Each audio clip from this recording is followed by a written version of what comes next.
Hi, guys. I'm Jake Piasecki. I'm the U.S. head of verticals, overseeing CPG, health and wellness, and telco. And I run one of the teams that essentially sells advertising across Roku's platform, as well as integrated partnerships, branded content, and everything in between, all the way to data-enabled sales. Great. Hi. I'm Elizabeth Cotogno, and I lead the agency partnerships team for Kroger Precision Marketing. And I've been here about 3.5 years, and it's really important for us to make sure that we are having those relationships not only with the CPGs, but also with the agencies as well. Nice to see you. Nice to see you. So we're at the NRF, obviously, and you being at a major retailer, would love to understand, first and foremost, if you could tell us more about your perspective on the retail media space right now. Yeah. So retail media is hot because it works. And it delivers in 2 key areas. The first being, to be an effective marketer, you really need to understand consumer behaviors. And retailers have those insights. So Kroger has been around for tons and tons of years, but our loyalty program was one of the first to be rolled out about 20 years ago. And so people are passively swiping that card, and we capture 96% of sales on that card. And that's both in-store and online sales. So that allows us to have a really wonderful depth and breadth of everything our customers are doing, and that's also actionable too. And then the second thing is that it's really important for brands to be able to prove performance. And closed-loop media is a capability that is a part of retail media. And so that really shows if an exposure results in a sale in-store or online. It takes out any of the guessing game, and it holds media more accountable. And so that is why I believe, and why Kroger believes, that retail media has just been on a tear.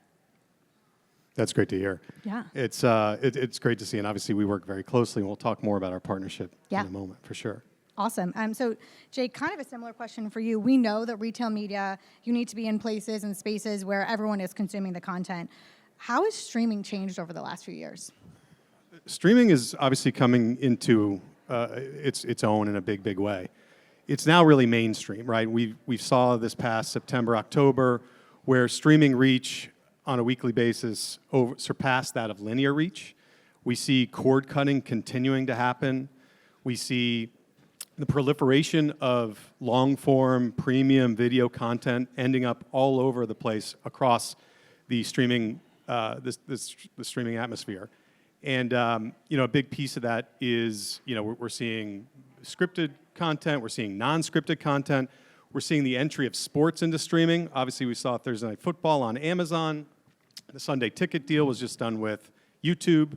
Netflix is getting into the game of ads, and so there's a ton of premium content. And the great thing, right, in this entire environment for pretty much all of us in this room is that the AVOD, the ad-supported video on demand, and the fast channels are the ones that are winning. There is a real situation going on with subscription fatigue. We're seeing it. We're seeing consumers opt out and looking to trade their attention to watch ads for free content. And what's pretty fun and pretty amazing is being at Roku right now, we're sort of at the epicenter of the streaming revolution. We're now 70 million active accounts. That's about, there's about 57% of those folks are cordless, so they no longer have a subscription to a cable provider. Just about 1 out of every 3 smart TVs sold has the Roku operating system built into it, which is really important. Thank you. I won't name names, but there's a couple of great versions of the Roku TV, and we just announced actually at CES that we're manufacturing our own TV. So there will be a Roku TV now, not just a TCL Roku TV, although that's a great TV too. I said I wasn't going to name names, but what else? And so, the big piece of this, right, is we've essentially become the portal for America's living room, the portal to entertainment, and that's amazing. We're not just a standalone channel; we're a platform, and with that comes a lot of first-party data, which we're going to dive into pretty deep in a second.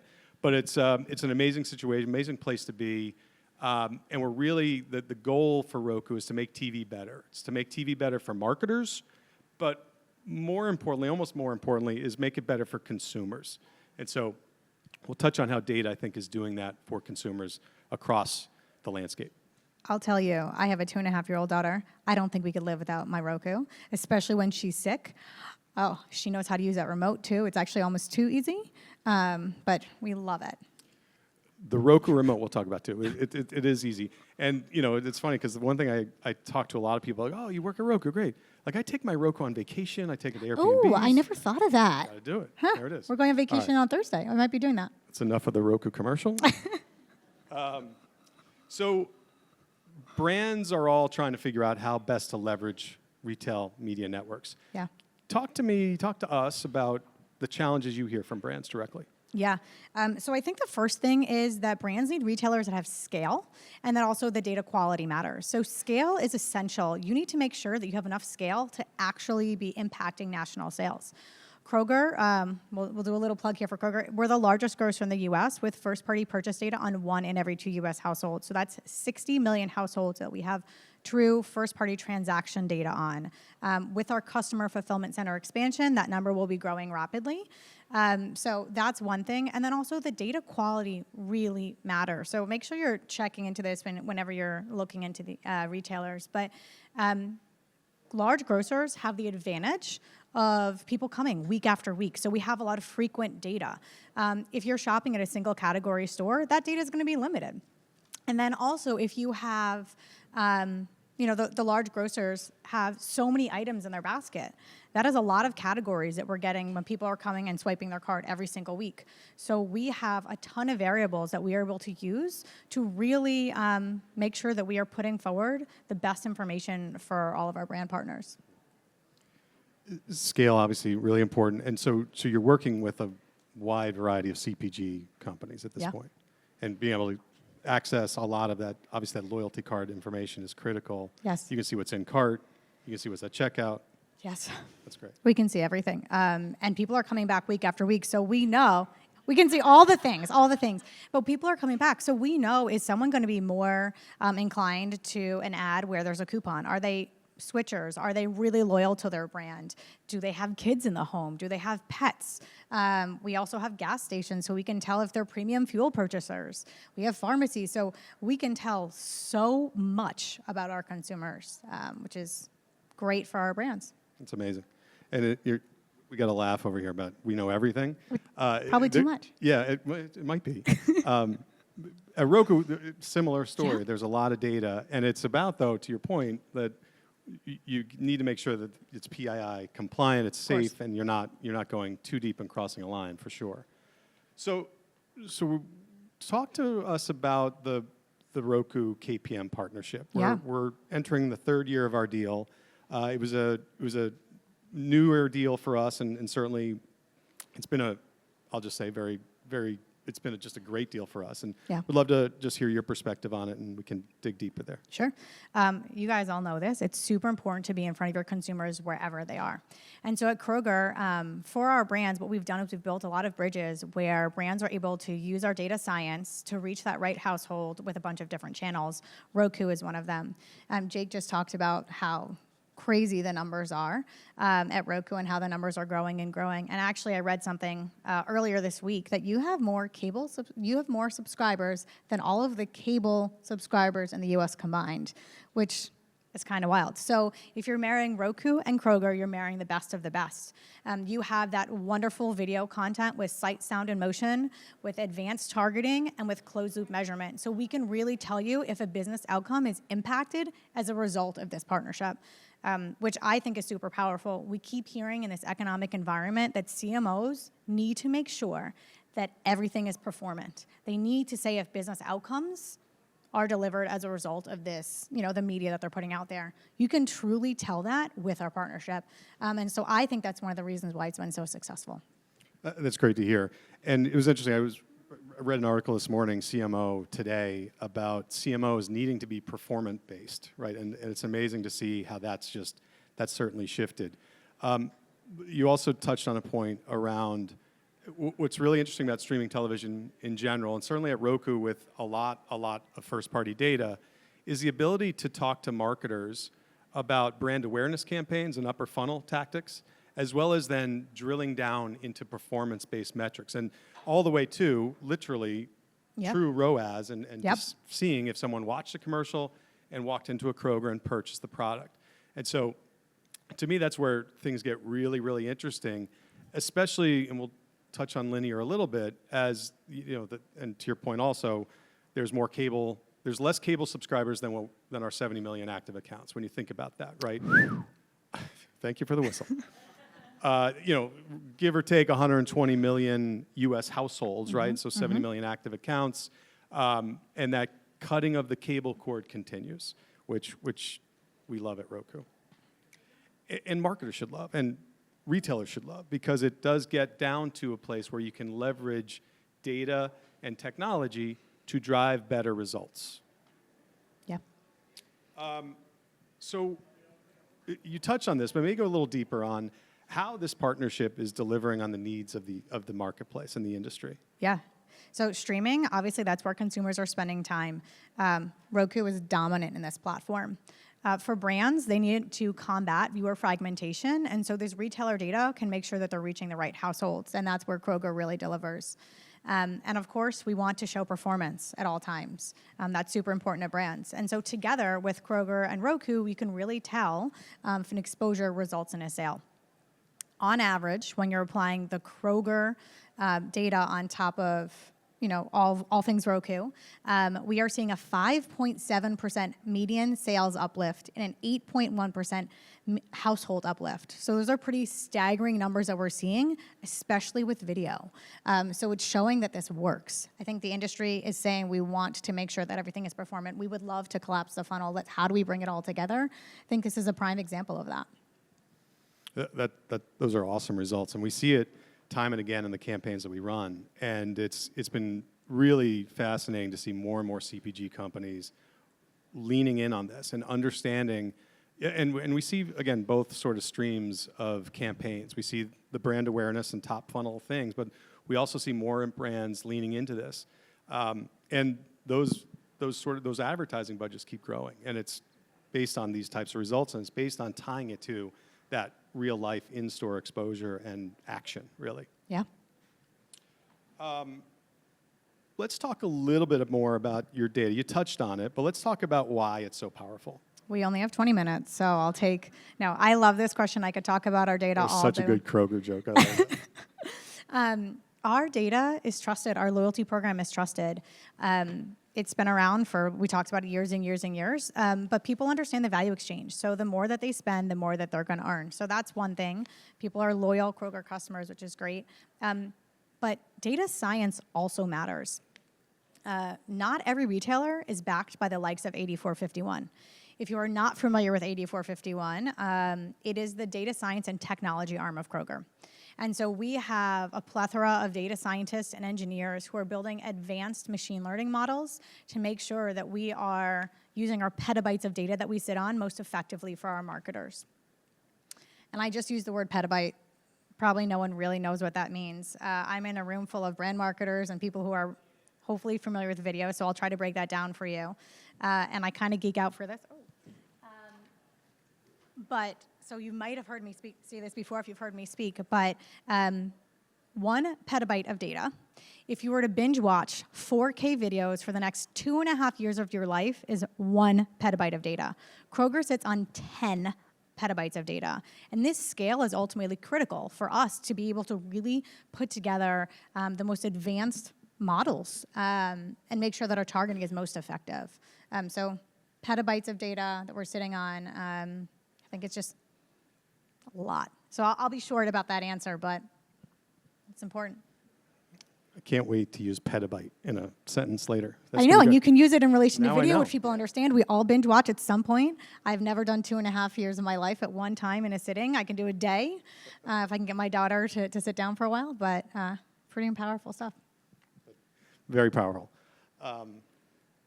I forgot my ice-breaking question, too, by the way. Oh, yes. What are you streaming today? Mosquito Coast on Apple Plus. Is anyone else watching that?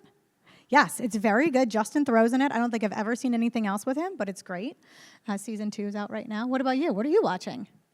I just finished up White Lotus, and I can't get enough of Jennifer Coolidge. She's been fantastic. Her speech at the Golden Globes the other day was awesome. Yes, and I haven't watched it, but there was a spoiler alert in that, so I did not appreciate that.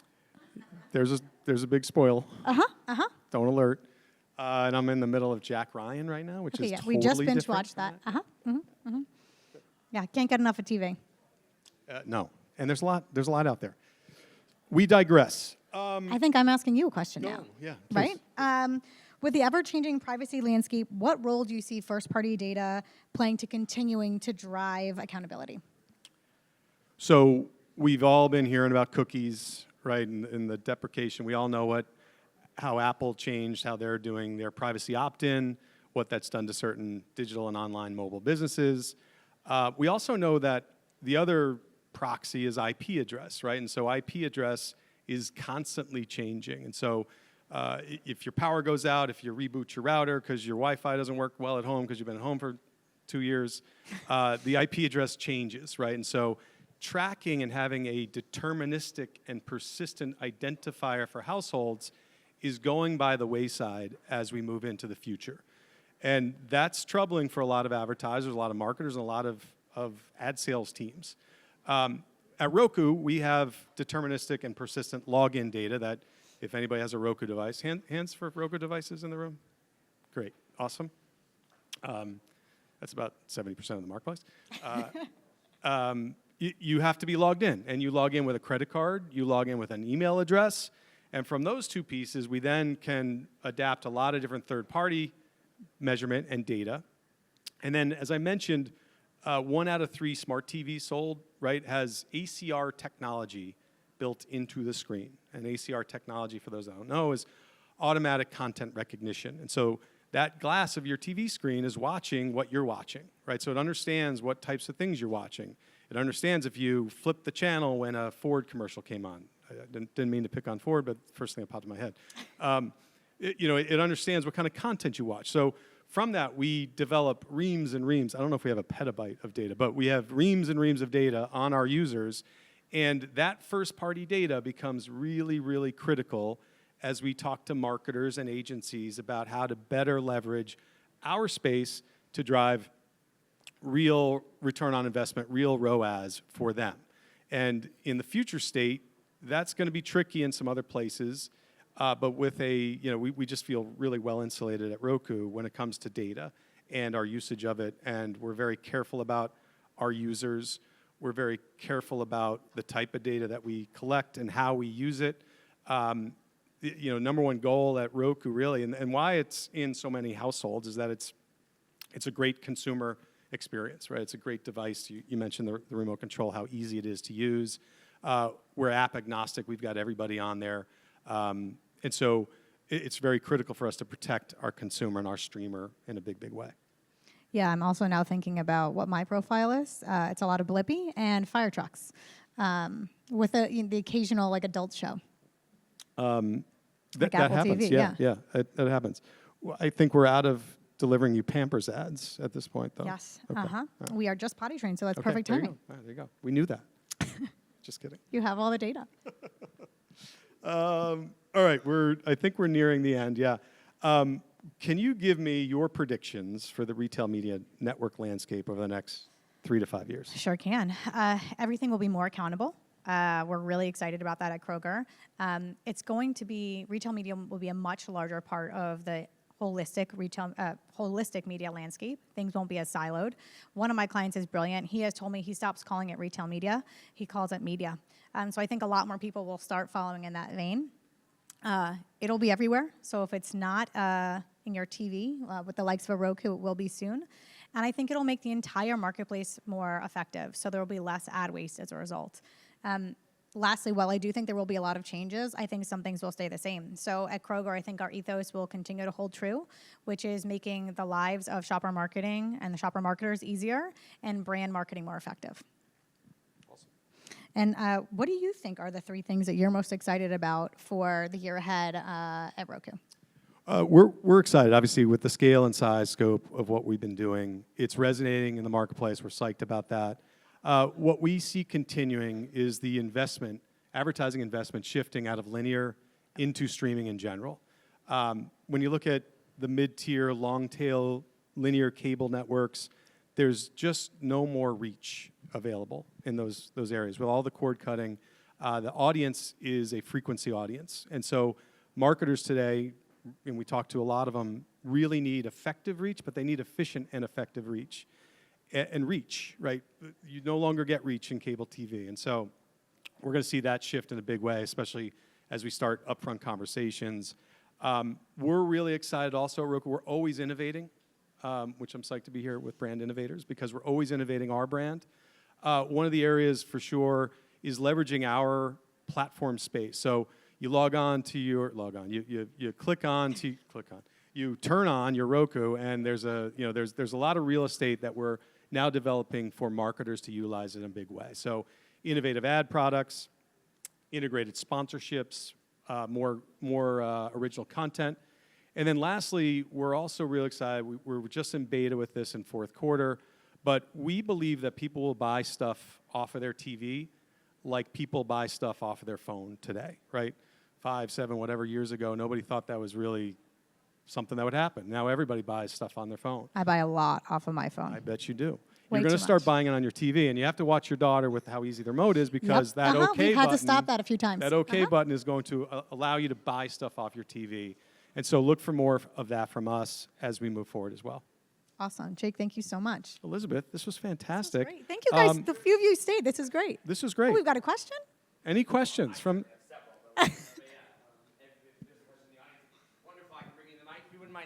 First, who are you? Where are you from?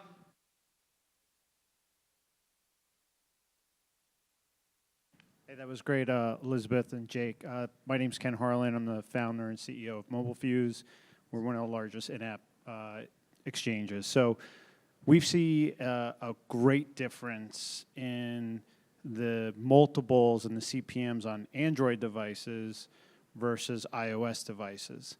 And that's because obviously Apple made the ATT changes, right? So the data, Elizabeth, you were talking about, it's great, it's awesome, right? But it's limited to, where, if you're on an Android device or if you use Google Chrome's. So I'm assuming Kroger must have some plans in place to expand, its reach, whether it's, and I'm curious if it's like UID 2.0 or what kind of new identifier are you guys looking to use going forward? I would love to answer that question with a lot of detail. I don't have tons of detail for you because I leave that to some of our product teams. But we are less impacted by a lot of these privacy changes than others. And so I feel really good about where we are, but we have a whole slew of product teams and engineers who are working to make sure that all of the data that we have is still able to get out there and make such a big impact. Cool. Well, I appreciate not only, but thank you for reminding the larger group. I'm hoping this is broadcast, and I want to share this with a few